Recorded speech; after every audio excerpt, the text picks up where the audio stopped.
We're in the off-season for 8.6 Challenge, my local 8.6 and BRZ time trial series. Before changing classes for the 2025 season, I wanted to walk through my current build, which is maxed out for stock class. Stock class allows just a small set of modifications to increase reliability and reduce consumable costs. This should be a good reference for anyone looking to compete in 8.6 Challenge or 8.6 Cup in the future, or just anybody who wants a budget, dual-purpose build for track and street.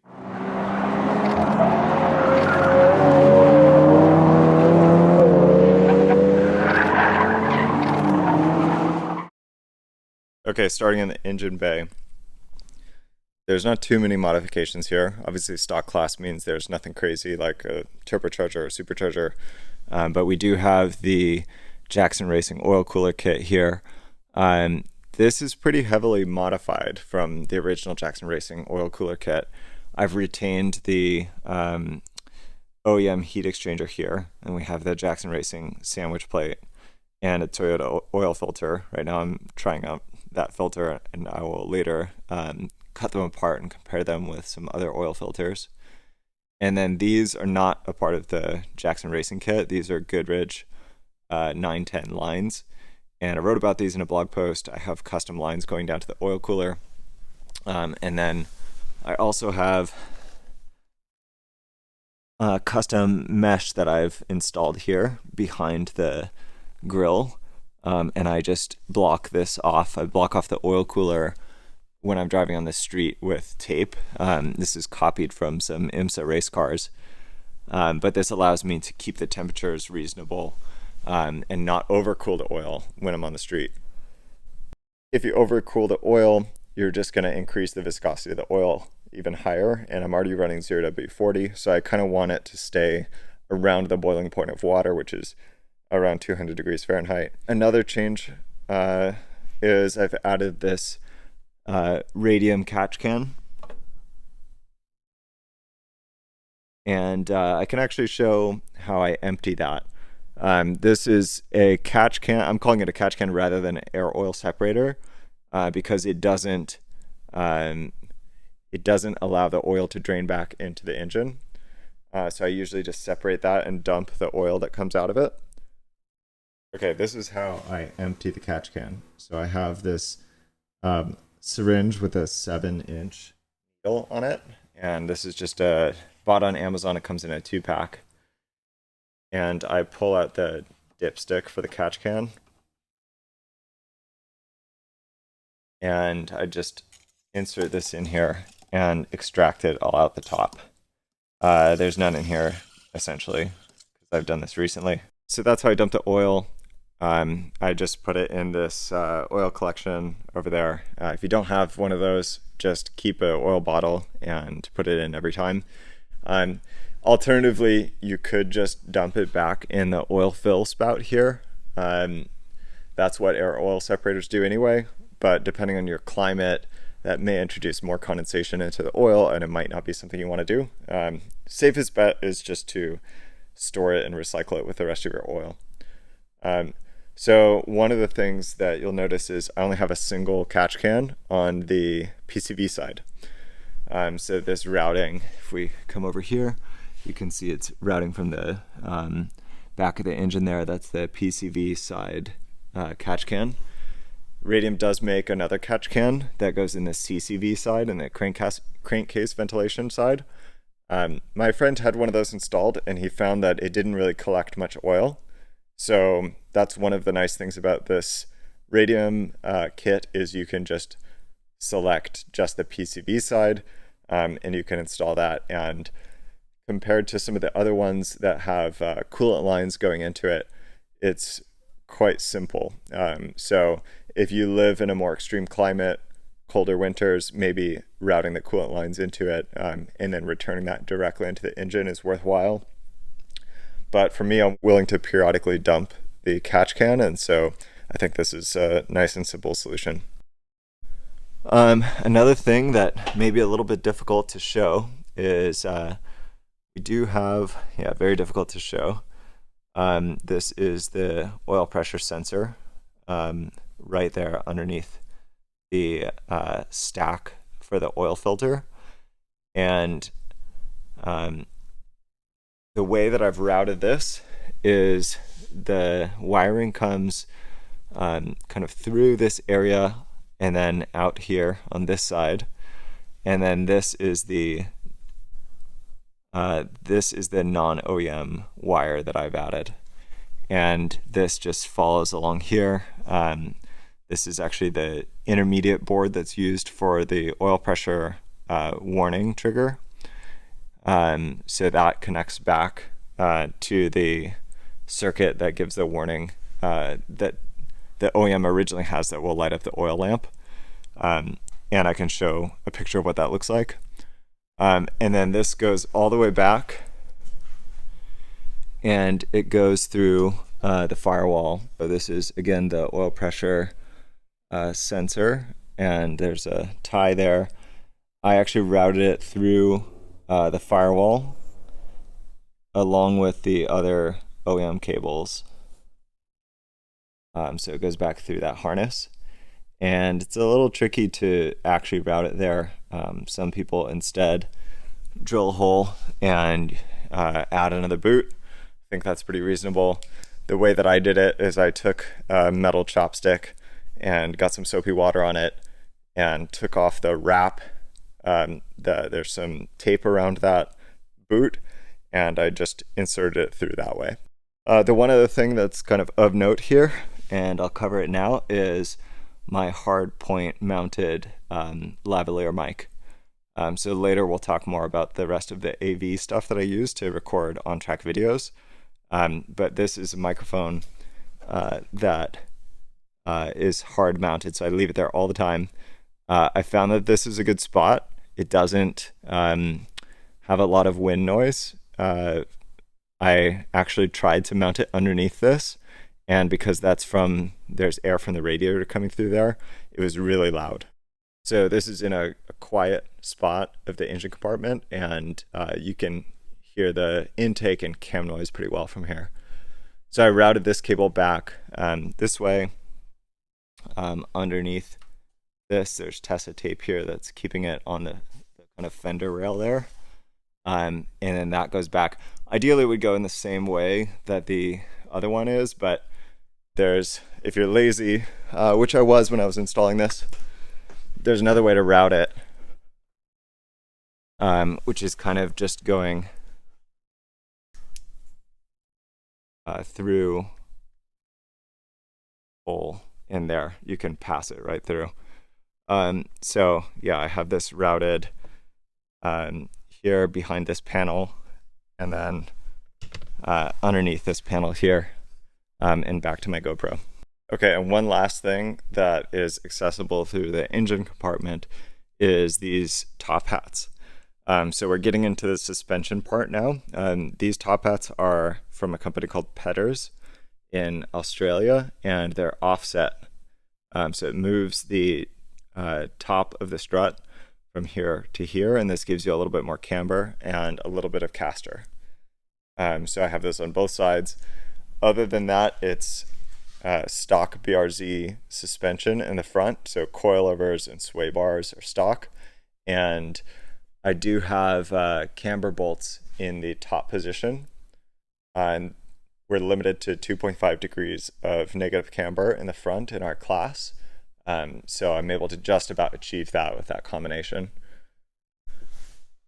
While we're in the front as well, I have an AP Racing big brake kit. This is the endurance kit, and I'm running Castrol SRF fluid. And then on the rear, visually you won't be able to tell a difference, but I've actually swapped the GR86 coilovers and the GR86 sway bar, and that stiffens up the rear end a little bit, and that gives you, in the suspension industry, a ride frequency called flat ride, where ideally the rear is slightly stiffer than the front, and so when you hit bumps, the car will kind of settle at the same time.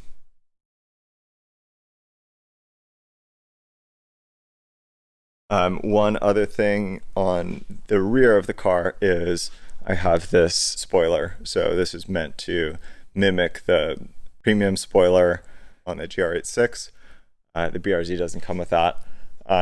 If you're going to put these on, I'd really recommend using adhesive promoter or kind of scuffing the surface. Mine is lifting here, so I'll have to fix that eventually, but I haven't done it yet. Okay, and the last thing that I'll mention is that these are the 949 Racing 6UL wheels. These are 17 by 8, and the offset is 40.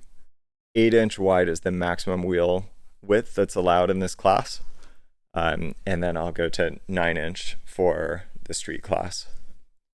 So that's it for the outside of the vehicle. Let's jump into the inside. Okay, into the interior of the BRZ. The car is set up right now in kind of track day mode.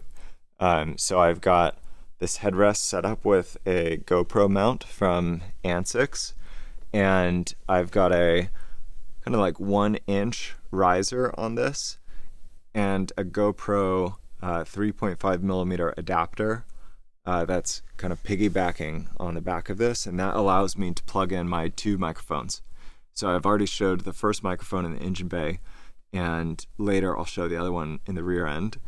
And then this little red USB connector is a data blocker.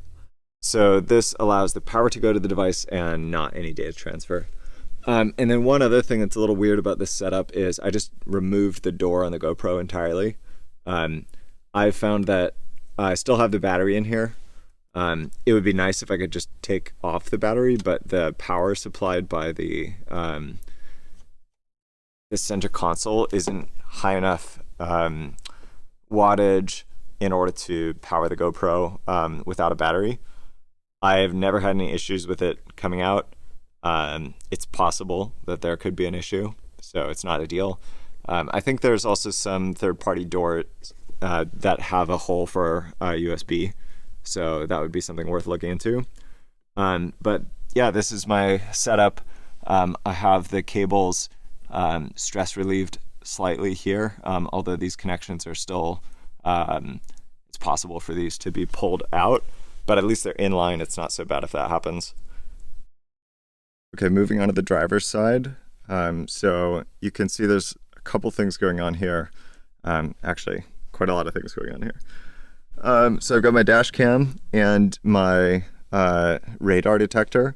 These are both powered by a Hatchie Electronics harness that's mounted above here. The harness is originally for powering the mirror and home link, but he's kind of allowed you to power various devices. So I'm using the R8 connector for the radar detector and then USB for the dash cam. There is a little bit of a compromise with using USB for the dash cam here, which is you don't have constant power, so you don't have like parking mode. You can instead run this down to the ASC, which is the active sound control harness over here. I've elected not to do that. I'll just sacrifice that. I like the cleanliness of routing directly with a very short run to this harness, and I'm willing to accept that compromise.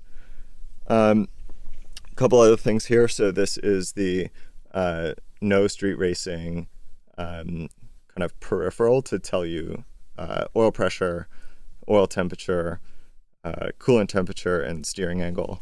So we can see steering angle changing there. On the BRZ, you don't have a digital display for oil temperature and even for coolant. And you also obviously don't have oil pressure as stock. So this is something that I use. It's connected to a device in the glove box, which I'll show later over Bluetooth. I actually have the same information over here on the AIM Solo. So this is my data logger. Usually on the track, I'll have this in like a delta time mode or a predictive time mode, but it can also display these CAN channels. Okay, other things that are going on here. I've showed the Hatchie Electronics steering wheel button disable kit. This is the Ansix drop shift knob. And then I'll get out to show you a couple different modifications to the seat. Okay, dealing with the stock seat for HPDEs is definitely not ideal, but it can be done. And I've done a couple things to make it more comfortable and to give me a more kind of planted feeling in the car. One is this knee cushion. So this allows you to put your knee against that transmission tunnel, gives you a little bit more support. Another thing I've done is installed a CG lock onto the seat buckle. This just locks the position of the buckle in place, so you can cinch this down and then it doesn't it doesn't loosen automatically. These are not commercially available anymore. I got this on Facebook Marketplace. I paid like $90 for it, even though originally MSRP was $60. But I find that this is very nice. And there's really no substitute that I've found for it in terms of other products that are still sold. Another thing that I've done is I inserted some additional bolstering in these side bolsters. So there's actually a 1/2-inch yoga mat that's cut generally to this shape, and then that's inserted from behind the seat. Just before I get there, I also have this Element fire extinguisher mount. This is another Ansix product. This is, I think this is called the Element 80, but this is a compact fire extinguisher that's kind of useful in a worst case scenario. I've heard some criticism of these kind of being insufficient, but I'm not really in a position where I'm gonna mount a full-size fire extinguisher in my cabin yet. So yeah, if anybody has strong opinions about these, interested, but I figure it's better than nothing. Okay, so I'm going to show the process to getting access to the back side of the seat to install a yoga mat. So I already loosened this, but this elastic strap loops around a couple different components that are on the underside of the seat. Easiest way to do it is to find the end where this strap begins and then follow it back and unloop it from those components. Then you've got a flap here. It is secured onto this other flap here. So it basically goes over it and those sandwich together. So you lift that up and off. And then you might have to fish around for it a little bit, but there's a zipper. And if you hold on to that, you can zip all the way up. And you have access to as much as you need. That's all you have to do to get to this side bolster. So here I'm just going to pull this out slightly. Won't pull it out all the way, but this is the 1/2-inch yoga mat that I've cut. And just beyond this doesn't interfere with the airbag at all. It's entirely inboard of the airbag. There is a slot that you can just feel here, and if I put my hand on the other side, I can feel straight through where it's coming out onto the inside of the seat, and you just kind of stuff it in there. Nothing much to it, but I found that gives me a little bit more security in the seat, and I might even put more material in there eventually.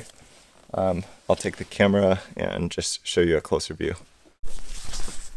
Okay, so here's the back side of the seat, and I'm just inserting the yoga mat right into this slot.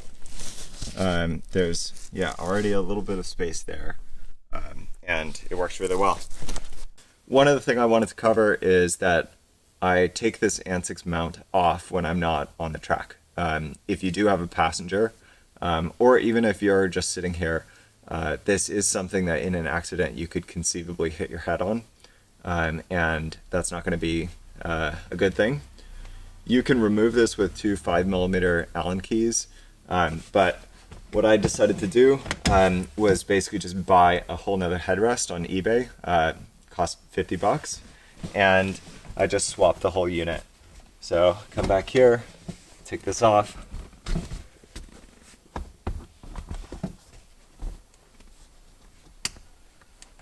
Put on my street headrest that's unmodified and ready to go. And I find that's a pretty worthwhile trade-off.